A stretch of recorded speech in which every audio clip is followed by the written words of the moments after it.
Hello and welcome back to the Villa Filler podcast, final podcast of the 2020-2021 season.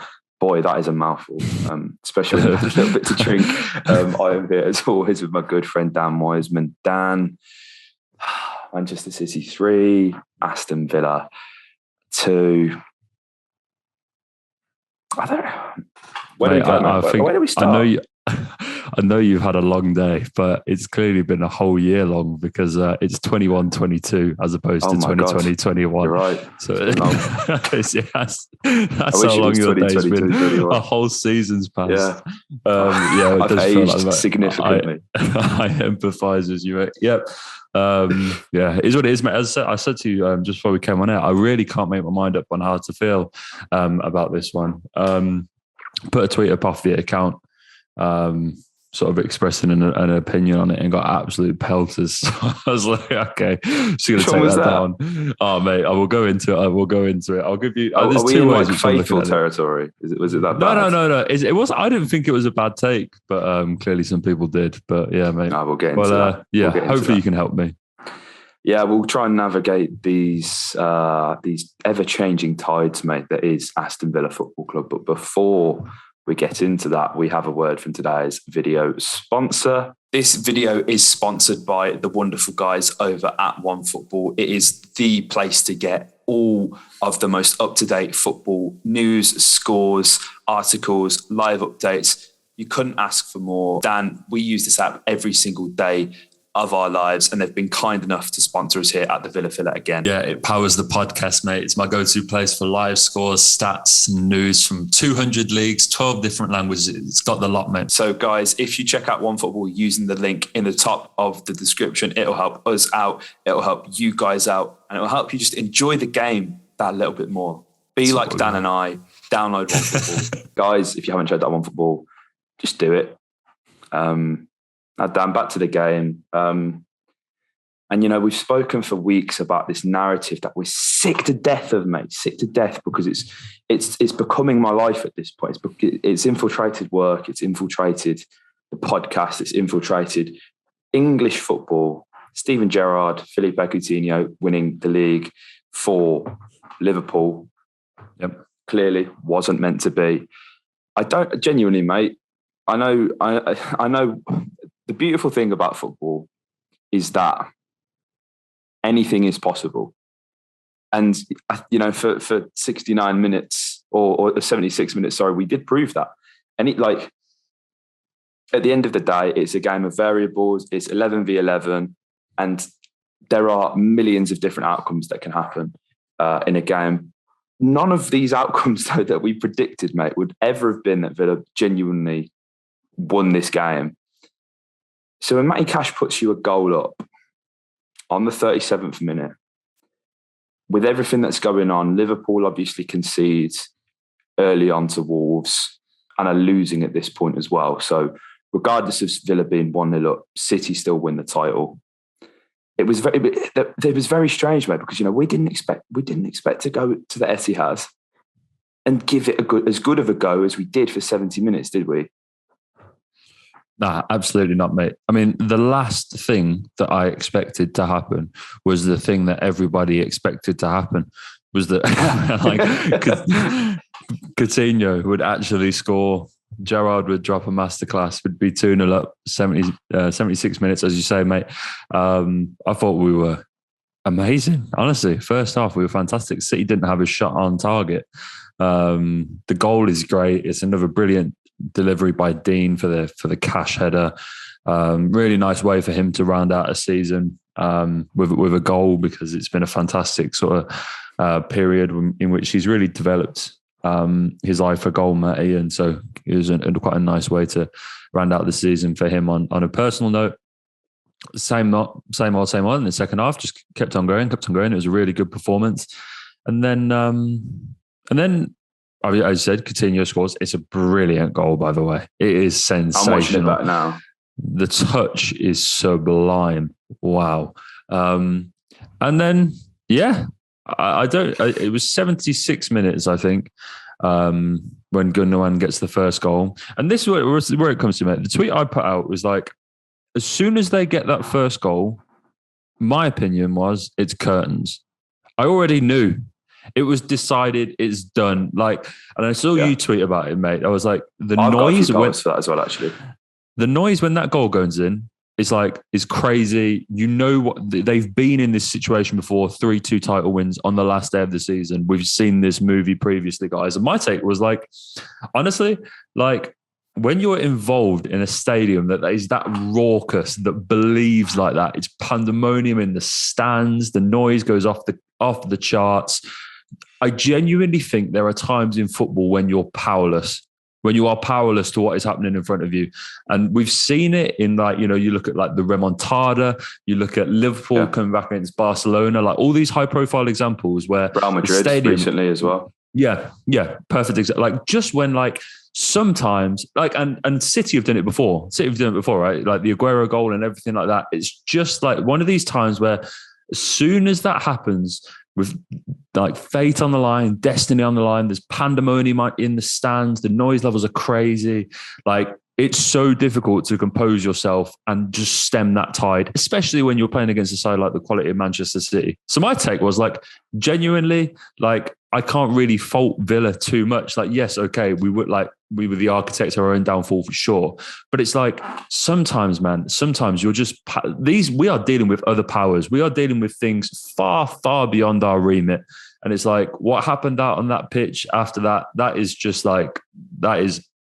like no one looks back, right? No one looks back at that QPR game when Man City won the league previously and went, oh, QPR bottled that, didn't they? Bloody, do you know what I mean? Kenny does. Like that, yes, Paddy Kenny does.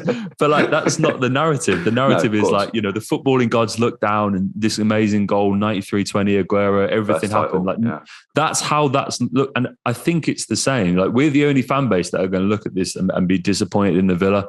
The fact we stuck it to them for 76 minutes, played well. And yes, there's mistakes. And obviously people aren't happy with Stevie's substitutions. And I don't think they're great. I don't think bringing Nakamura on for Coutinho is as criminal as everyone is making it out to be. I think 2-0 up at the Etihad, 20 minutes to go, taking off someone like a bit of a defensive lightweight for a holding midfielder is not like, I don't think that's a bad move. I think hindsight's a wonderful thing.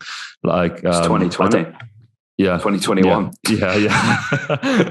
And so, mate, that was my feeling. I wasn't too mad. It was just like one of those things where I'm like, man, like that is, as soon as that first goal went in, you knew what was going to happen.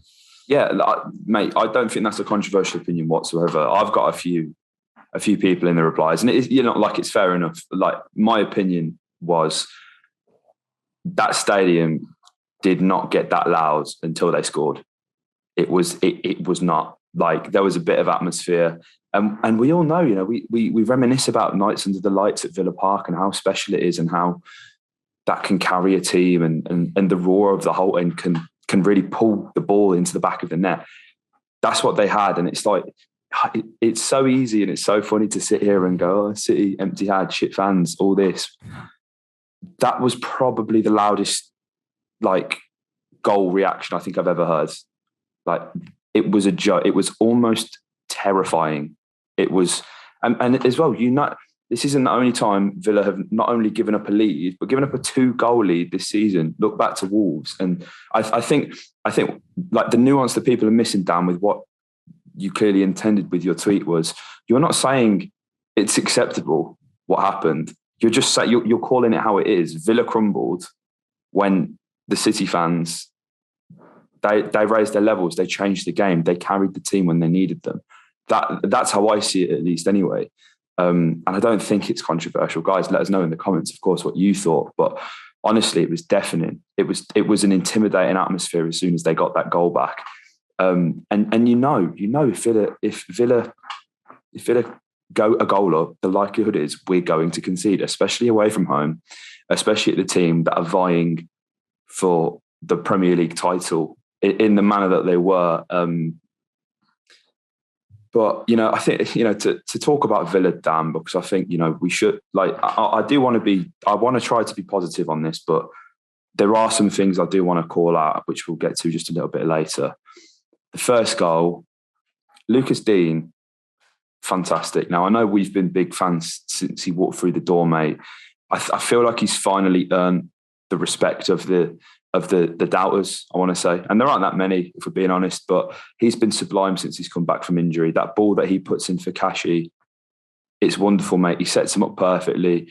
And again, Kashi's in and amongst the goals, improving his output. Don't have a bad word to say about the bloke. He's doing exactly what I want him to do. It's great. And just looking at the neck muscles that man must have to have guided that to the far corner there. Absolutely sublime. Sorry, I've got the goals up here just to remind me again. And that Coutinho finish, what I love so much about the Coutinho goal, mate, is the fact that he has the time and, of course, the intelligence. The touch, sublime, right? He knows Laporte's coming in. So what does he do? He sticks it behind him. Of course, it goes through his legs, but instead of aiming for the far post, he quickly sticks that back to the near post and beats Ederson's route to the spot. He's expecting it to go far post, as is Laporte as he dives in. That's sublime. That's fantastic. Like, 17 million pounds, and that's what you get. It's fantastic, honestly. It's wonderful.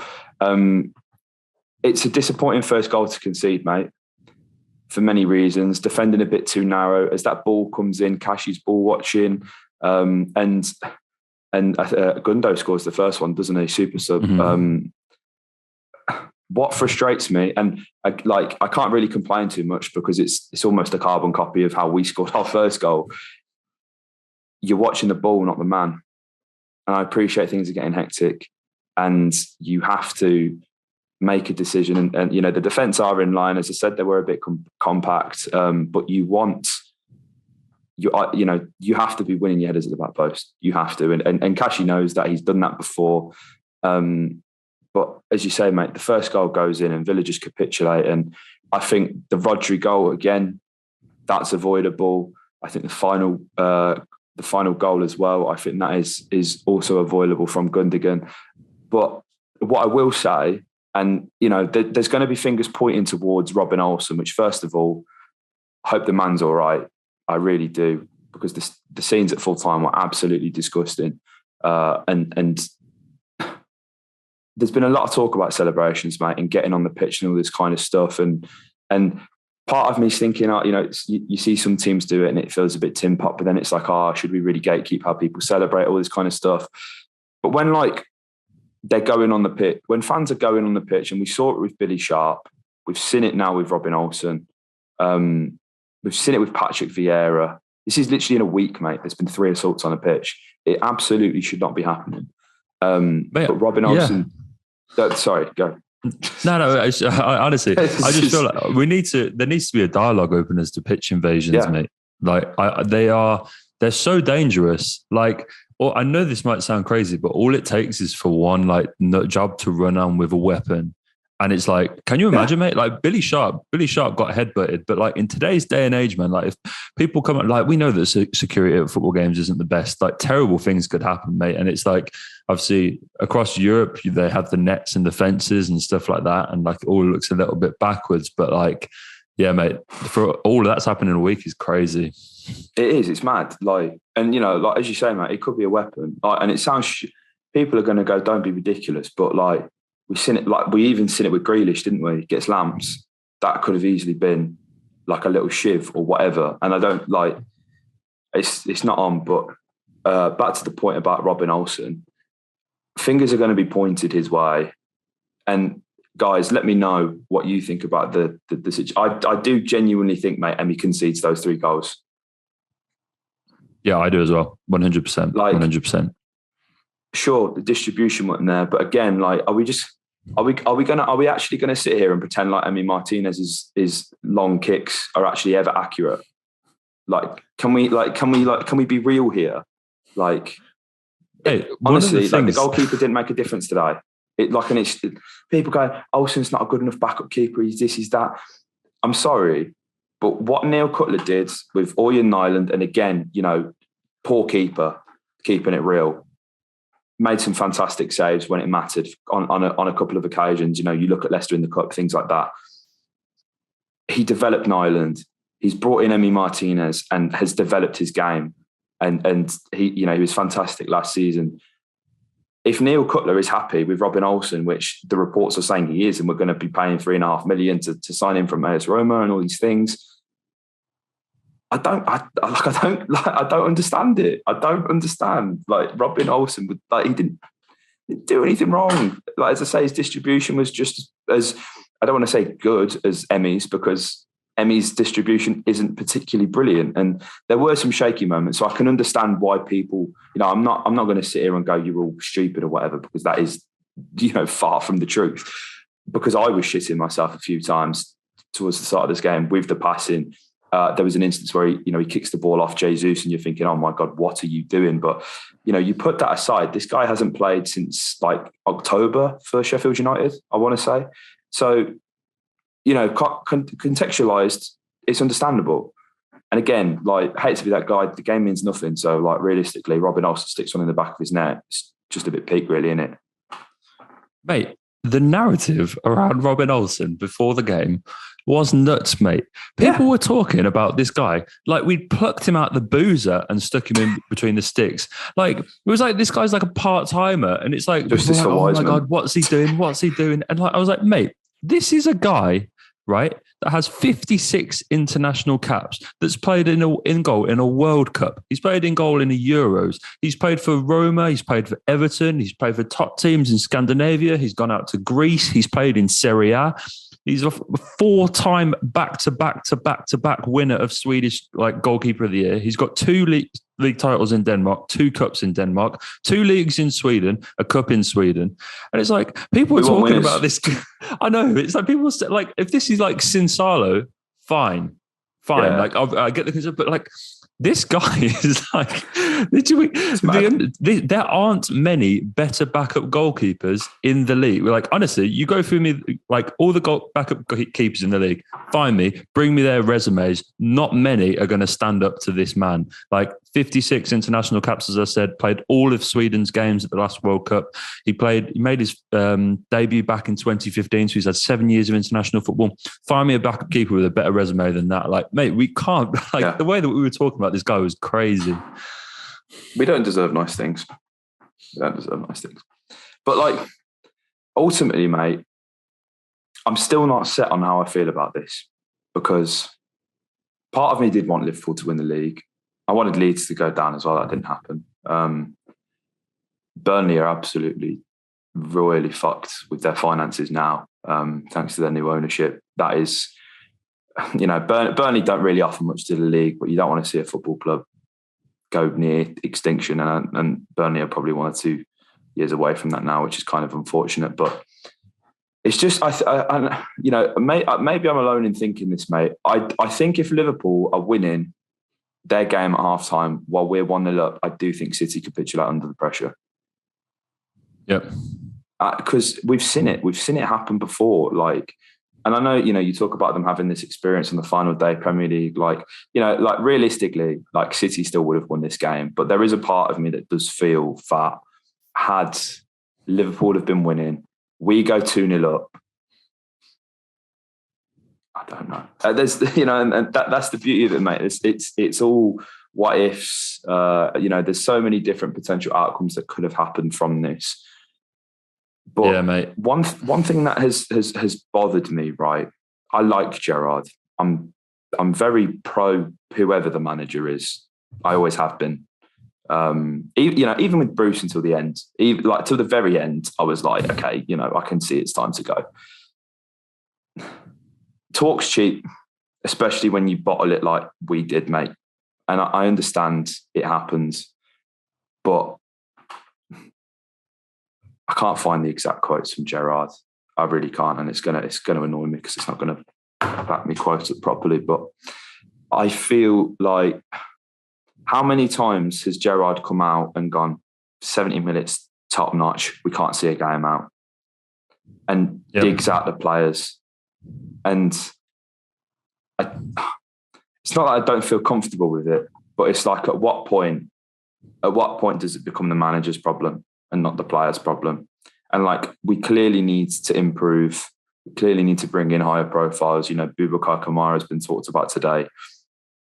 How do we address this going forward, mate? Because we are absolutely spineless.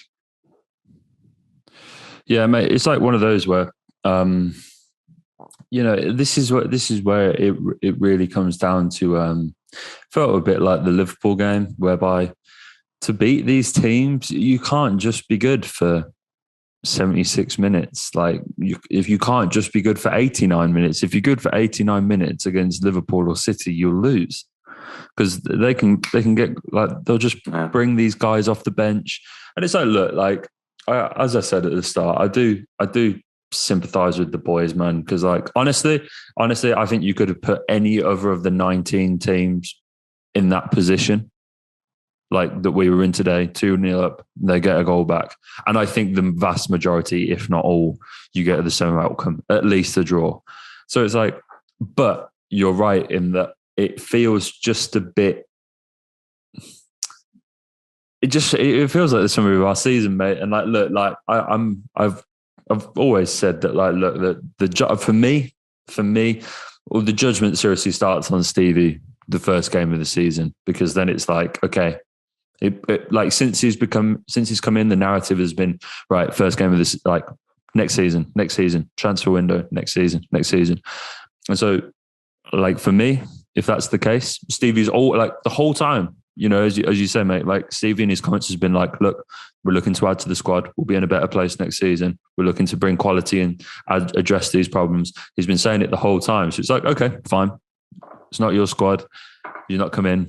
It's a bit like when Dean came in, and I know he achieved amazing things, but there will have been no expectations put on Gerrard when he comes in.